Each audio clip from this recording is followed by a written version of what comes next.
In this video, we will talk about complex exponents. We will start with a quick review of the exponential function and the logarithmic function. Next, we'll spend about 5 minutes just going over this overview slide, which outlines this video, before we go into more detail and with more examples on these 3 topics here. A quick review of the exponential function, we look at e to the z, where z is a complex number that can be written as x plus iy. Using properties of exponents, this is equal to e to the x, e to the iy, and then using Euler's formula, we can convert e to the iy to trigonometric form, cosine y plus I sine of y. Next, we will review the logarithmic function of a complex number. When we have log of z, we start by rewriting z in exponential form so that we have log r e to the I theta. We found in a previous video that that will equal to the natural log of r plus I theta plus I 2 pi n, where n is equal to 0 or any positive or negative integer. Because of there's multiple values we can plug in for n, we see that log of z is a multiple valued function or a multi-valued function. In other words, there are many solutions to this. The principal value, though, for log of z, which we often denote with capital L, log of z, is when n is set to 0. The other topics we will be covering in this video is complex exponents. So we'll consider when z is a complex variable and c is a complex constant, we will see that that's equal to e raised to the c log of z.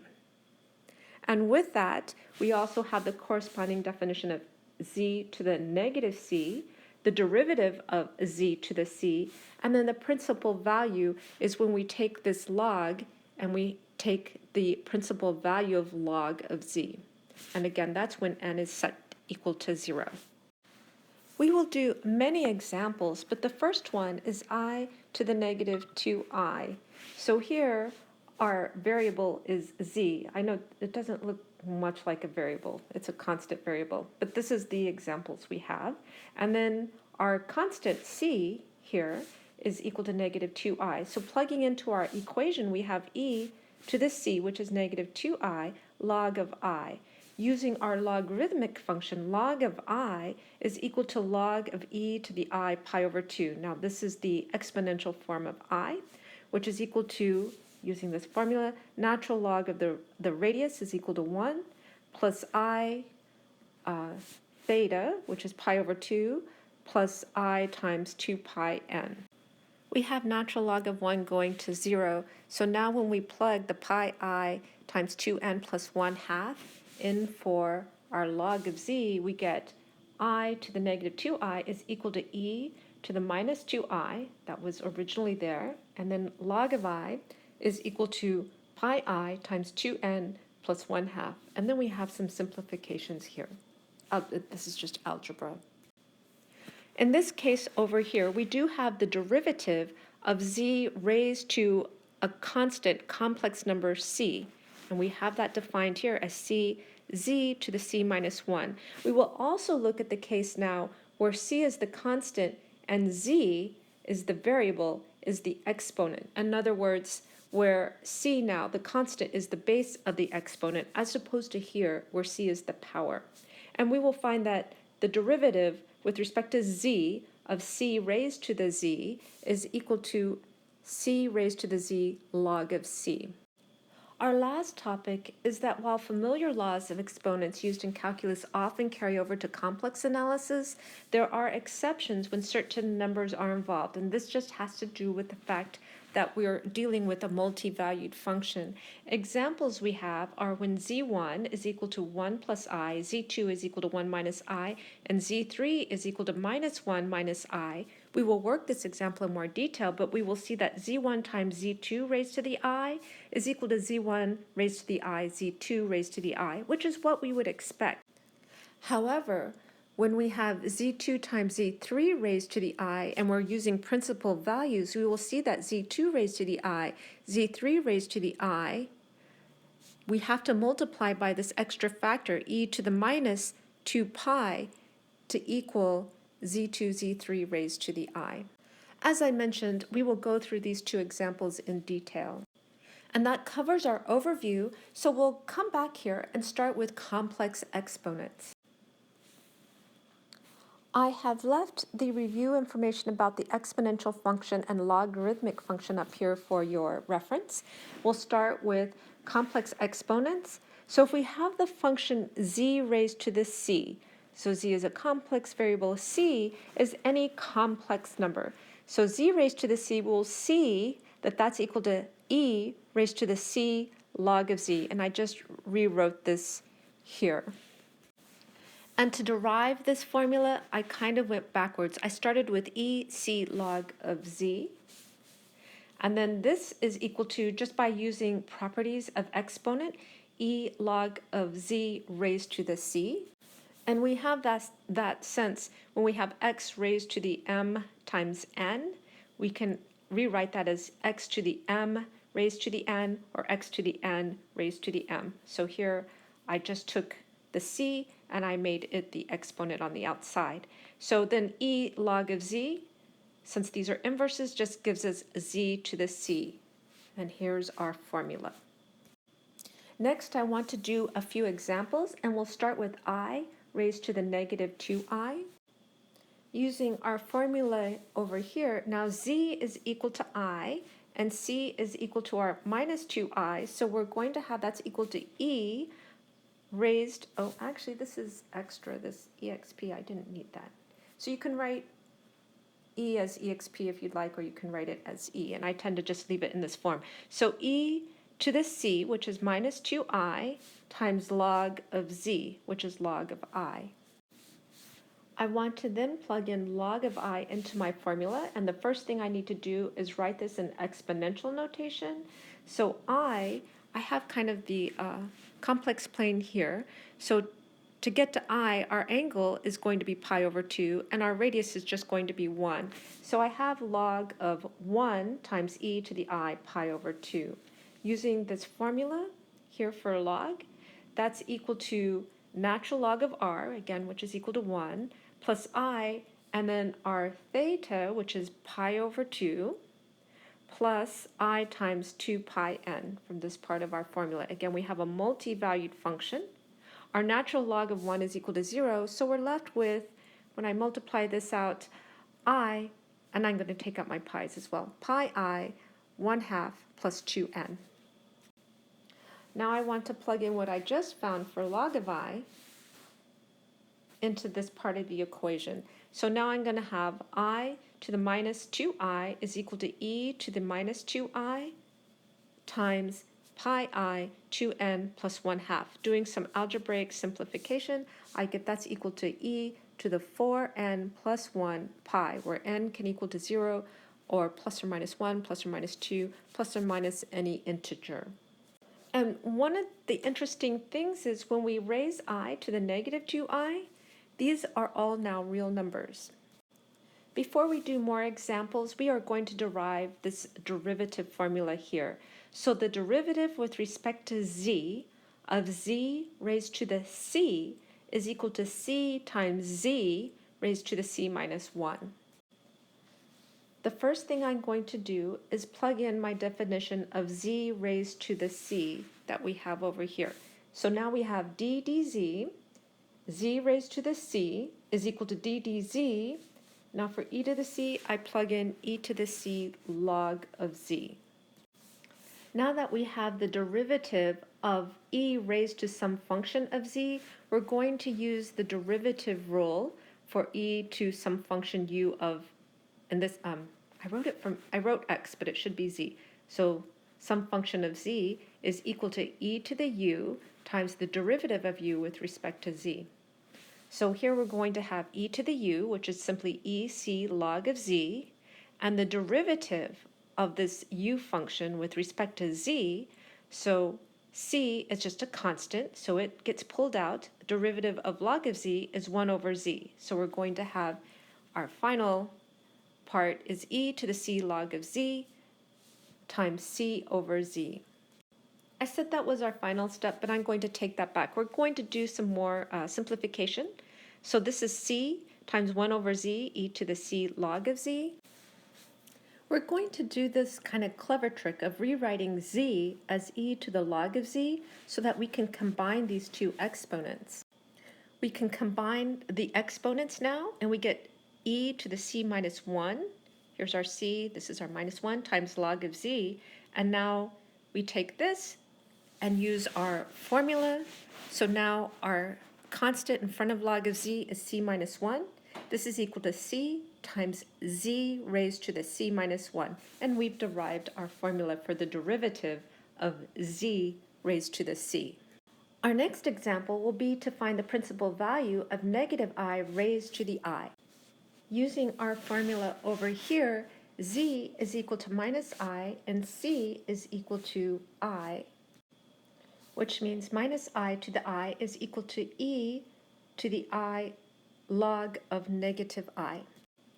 The next step is to write this negative I in exponential form. So I have my complex plane here.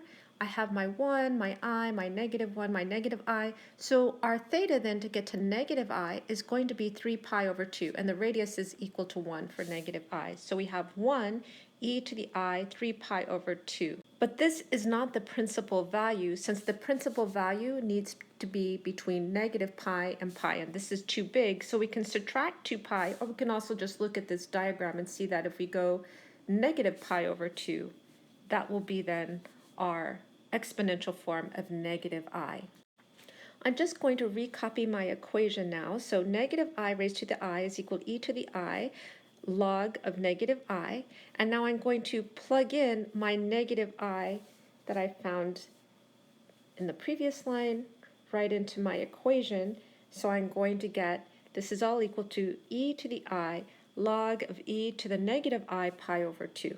Now I'm going to use my logarithmic formula here. So I'm going to underline that in blue, and I'm going to use it on this portion so that I get e to the I.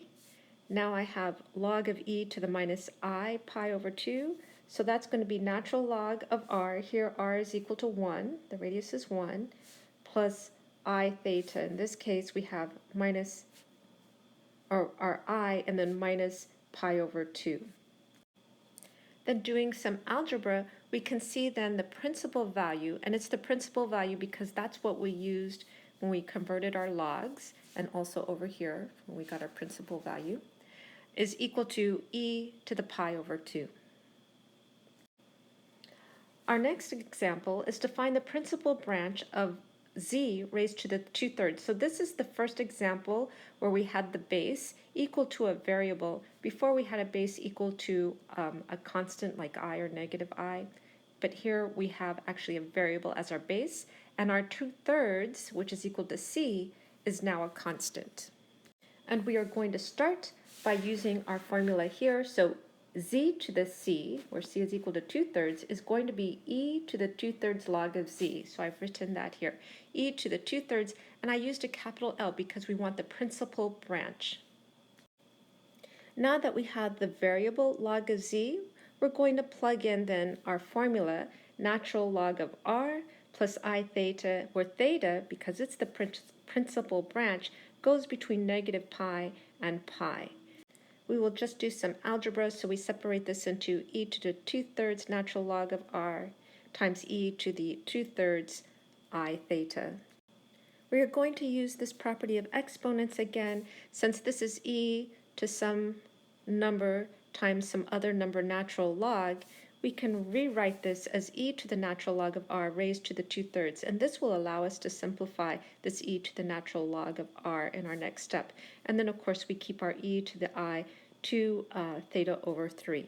And then as I mentioned, this becomes r to the 2/3 e to the I 2 theta over 3, where theta is between negative pi and pi, and this will be our principal branch of z to the 2/3. Our next topic will be the derivative with respect to z of a constant c raised to a complex exponent z.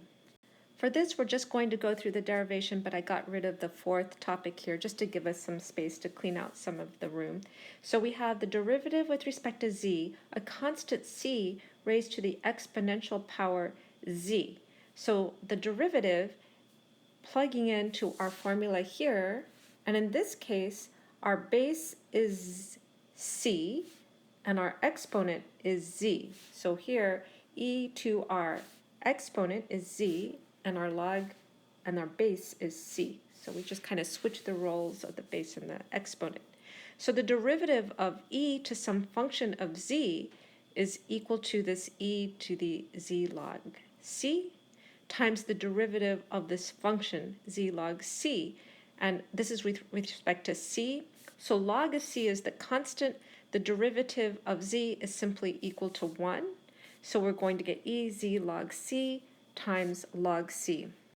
Our log c, as I said, is a constant, and now we have e to the z log c. Using our formula in the other direction, that's simply c raised to the z. So that's the derivation of this formula.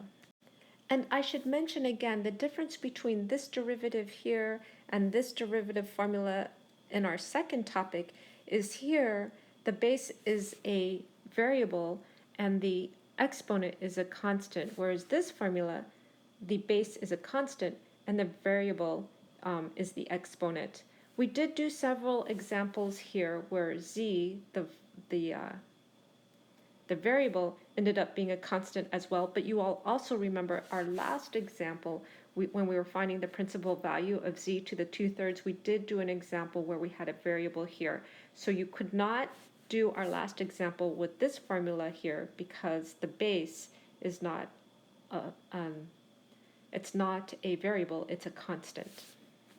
Now we're up to our last topic. While familiar laws of exponents used in calculus often carry over to complex analysis, there are exceptions where certain numbers are involved. And basically these exceptions come from the fact that our logarithm is a multi-valued function. So we're going to go over these examples here.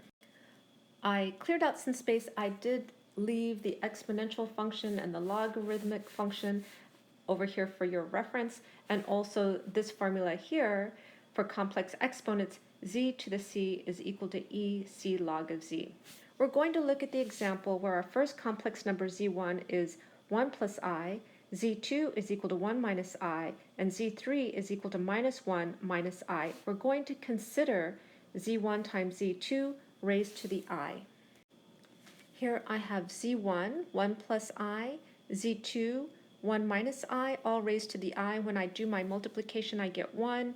These minus I and plus I cancel out, and then I get negative minus 1, so I get 2 to the I. Using my formula here, where z is equal to 2 and c is equal to I, that's going to be equal to e to the I log of 2. Writing just this number 2 in exponential form, that's just equal to, and I'm just going to put 2 here, underline that, underline this. 2 is just equal to radius of 2, and e to the I is 0. And again, we're at the real number line because there's no imaginary component. So plugging then log of 2 into our formula here, we will get natural log of 2 plus I times 0, which is just 0. So this e to the I log of 2 becomes e to the I natural log of 2. And this is the form that we're going to leave this in. And also just a note that since here theta is equal to 0, that is a principal value. So we were computing the principal value for log of 2. I want to compare this answer then to z1 raised to the I, z2 raised to the I, which is 1 plus I raised to the I, 1 minus I raised to the I. I'm now going to write each of these factors, the 1 plus I raised to the I and the 1 minus I raised to the I, using my formula z to the c equals e c log of z, and I rewrote the formula here just for a reference. And what I'm going to get for the first term is e, and then I'm going to have my c. My c on both of these factors is equal to I, and then log of z, which is 1 plus I. Then for this factor, I have e, again, c is equal to I, because that's the exponent, log of 1 minus I. Now I want to look at my log of 1 plus I and my log of 1 minus I, which I wrote over here. So first, converting 1 plus I into exponential form. So 1 plus I is this, it looks like this here. So that means my angle is equal to pi over 4, and my radius is equal to square root of 1 squared plus 1 squared. So that's square root of 2 e to the I pi over 4, plugging into my logarithm form. That's natural log of square root of 2 plus I pi over 4, and I'm looking at principal values. For log of 1 minus I, so 1 minus I is this blue vector here. The angle is equal to minus pi over 4, which is a principal value. It's between negative pi and pi. And then my radius of this is equal to, well, it's the square root of 1 squared plus 1 squared. So again, we have square root of 2 e to the minus I pi over 4. Plugging into my logarithmic formula, I have natural log of square root of 2 minus I pi over 4. Now I'm going to plug these two values into my two factors, and I have e to the I natural log of square root of 2 plus I pi over 4, e to the I natural log of square root of 2 minus I pi over 4.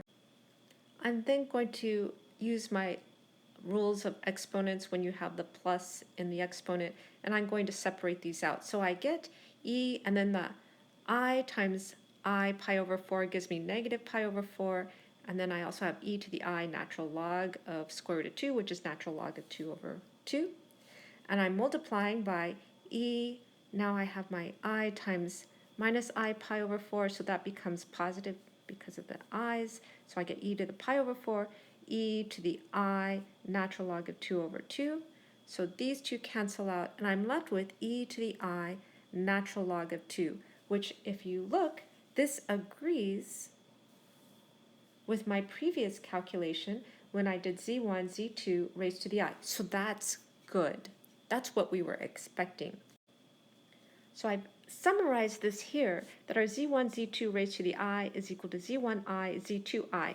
And that's not a big deal because that is exactly what we are expecting. But I wanted to show you what it looks like when we get what we're expecting so that I can contrast this with our next example, which we will get something that is not expected. We're going to consider z2 times z3 raised to the I.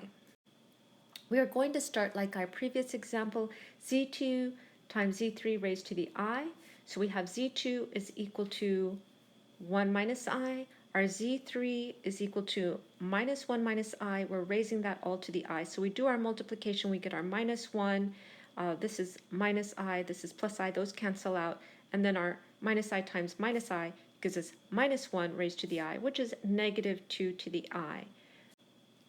Using our formula now here, which I've copied, z to the c equals e to the c log of z. In this case, z is equal to negative 2 and c is equal to I. That will give us e to the I log of negative 2. Now we want to convert our log of negative 2. First, negative 2, the radius is equal to 2. To get to the negative 1 direction, that's going to be multiplied by e to the I pi, right? Pi gives us to negative 1. So now log of negative 2 corresponds to log of 2e to the I pi. Over here, plugging into our formula, that's natural log of 2 plus I pi. So I've plugged this natural log of 2 plus I pi in for log of minus 2, and we get e to the I natural log of 2 plus I pi. Algebraically, that's equivalent to e to the minus pi, e to the I natural log of 2. So this is the form we will leave our answer in.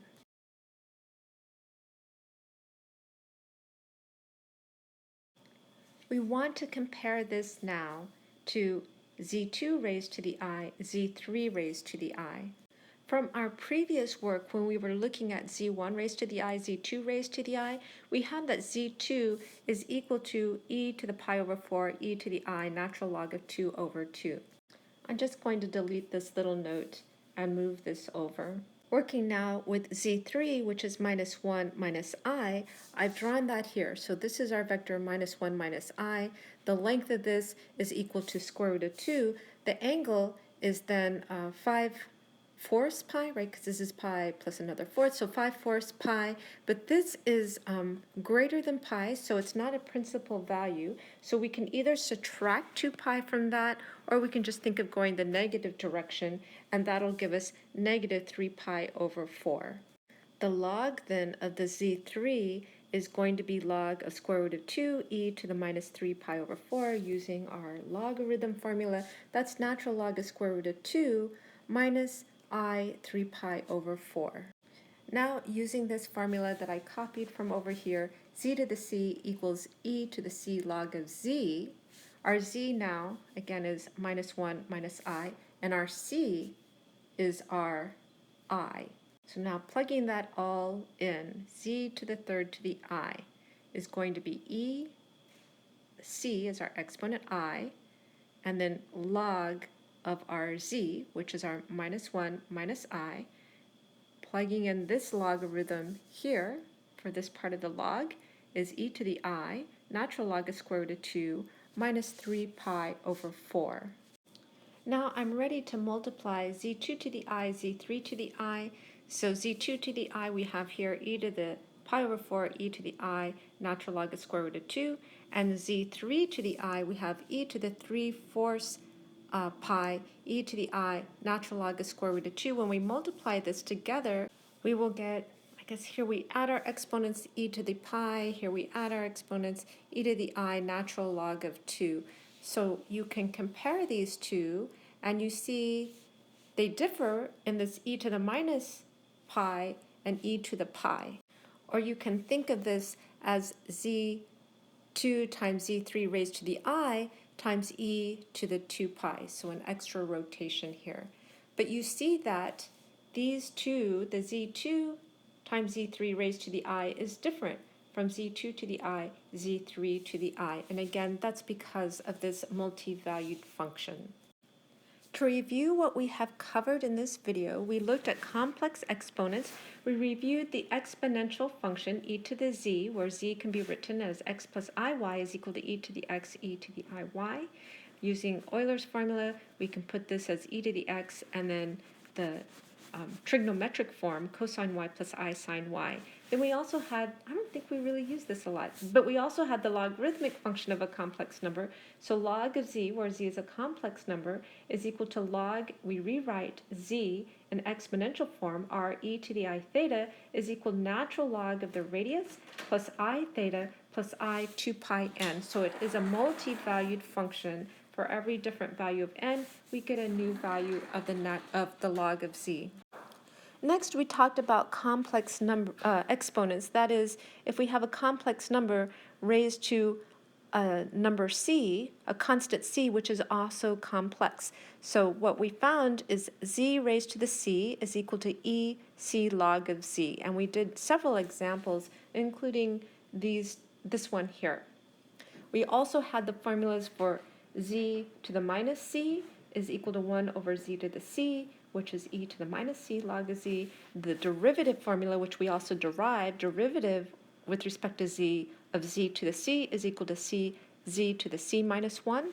And the principal value when we're looking at this z to the c is equal to e to the c log of z, where log of z, capital L, log of z, is the principal value of our logarithm function, which is where theta is between negative pi and pi. We also derived this one other formula where now our constant c is the base and our exponent z is a variable, or possibly a variable. So again, this differs from this other formula here where our possible variable z is not a constant, and for our base, and our exponent c is a constant. So this is where the z and the c, the variable versus the constant, are reversed. And we derive this formula. So derivative with respect to z of c to the z is equal to c to the z log of c. Finally, we did some examples where our familiar laws of exponents don't really carry over well because of this multi-valued function. And we looked at, in particular, z1, 1 plus I, and z2 equals 1 minus I, and z3 equals minus 1 minus I, and we found that z1 times z2 raised to the I is equal to z1 raised to the I times z2 raised to the I, which is exactly what we would expect. However, when we did z2 times z3 raised to the I, it was not equal to z2 to the I, z3 raised to the I. It was equal to z2 raised to the I times z3 raised to the I times e to the minus 2 pi. And so this is an unexpected result, which is a result of our multi-valued function. So that is it for this video. Thank you for watching.